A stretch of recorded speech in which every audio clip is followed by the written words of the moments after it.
The Miami Heat have made it to the NBA Finals, and we're going to talk about why the Heat making it to the Finals is going to kind of force teams to double down with the parity, including the Chicago Bulls and what that could mean for the Bulls offseason. We're going to get to all that and more right after this. You are now tuned in to Chicago Bulls Central, your number one place for all Chicago Bulls news and content.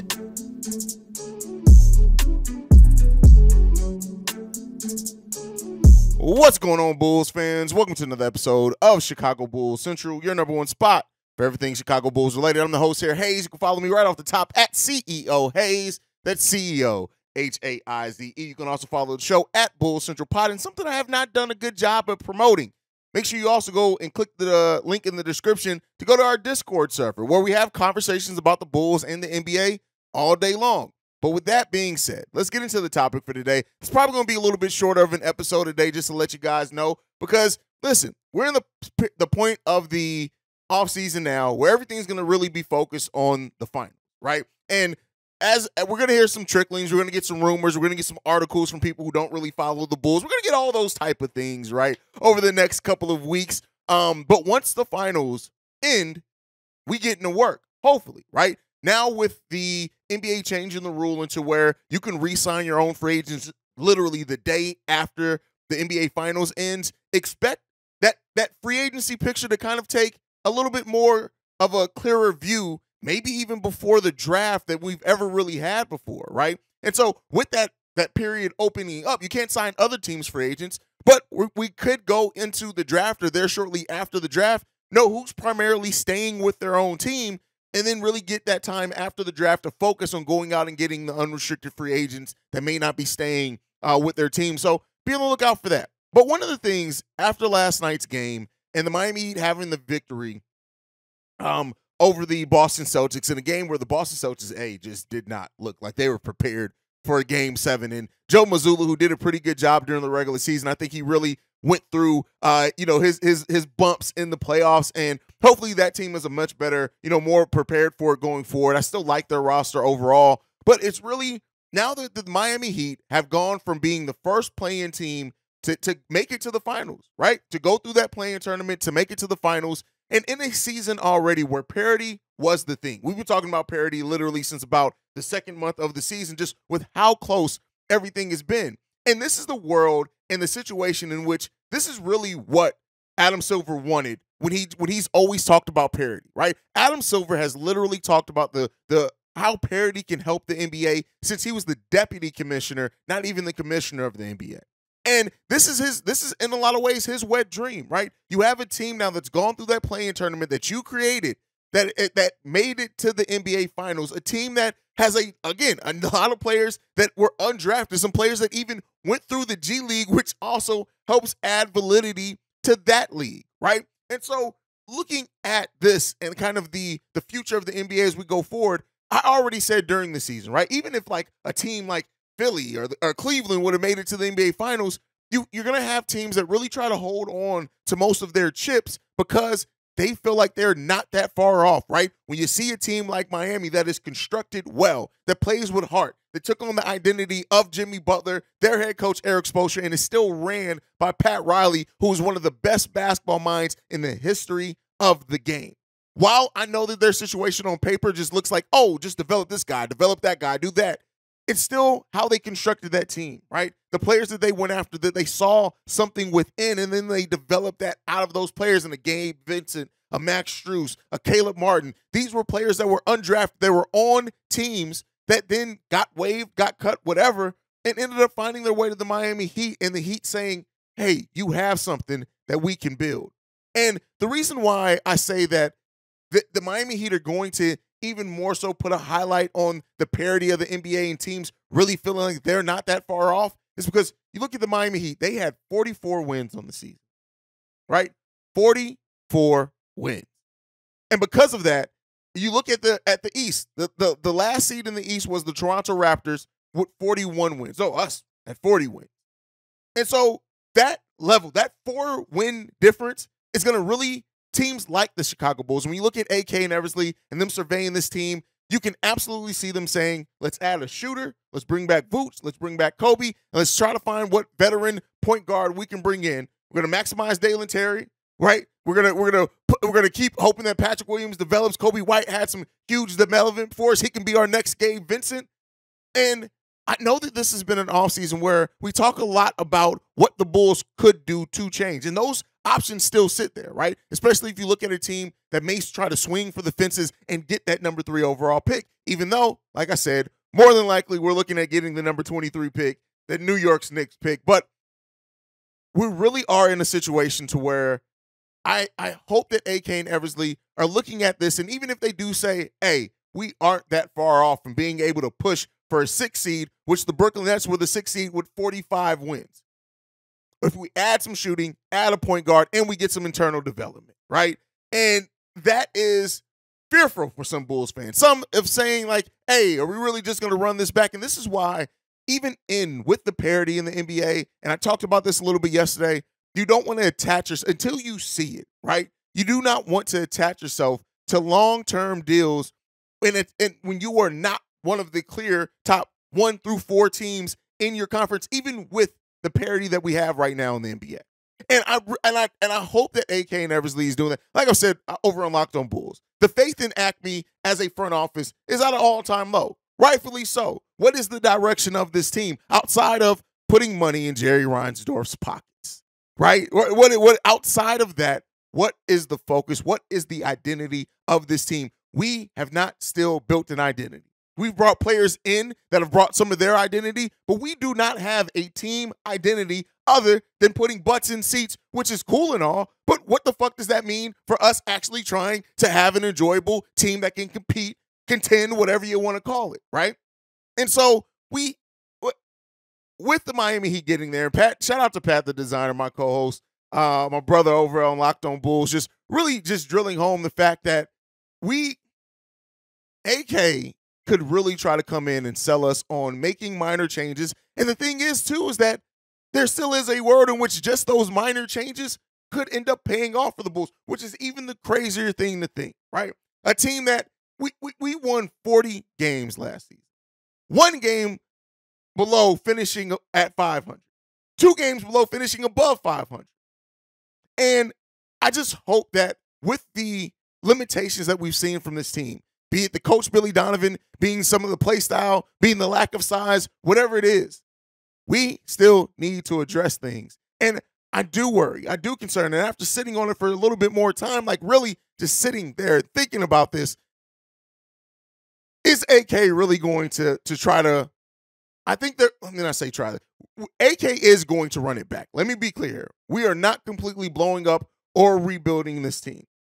We're retooling. And because of that, most of these pieces are going to come back. But I think that you have to let some pieces walk. Javonte Green may be a casualty of that, right? Unfortunately.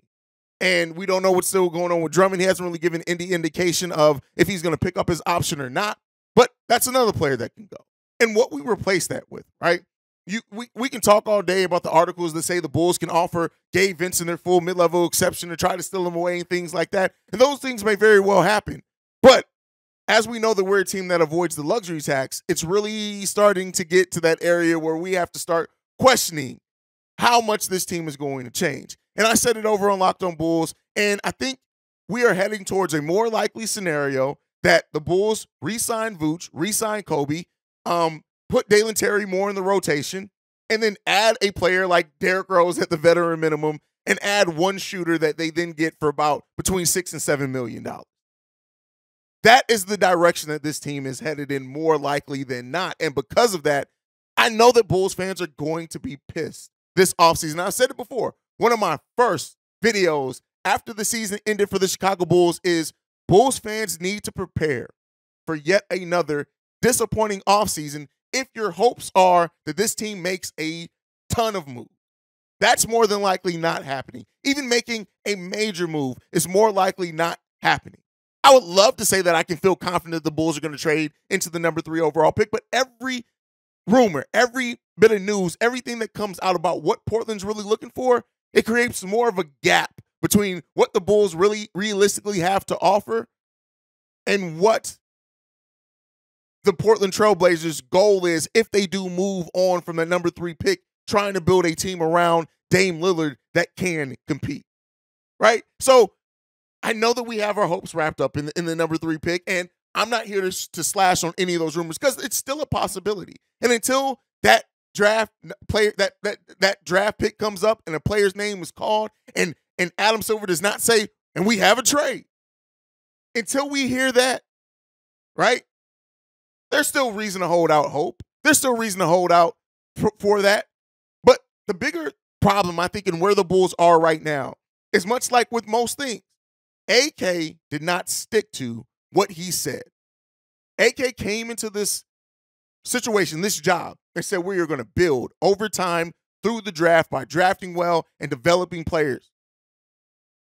6 months after that, we traded 2 first-round picks and a former first round, a 7th overall pick into Wendell Carter for a player that was over 30. Right?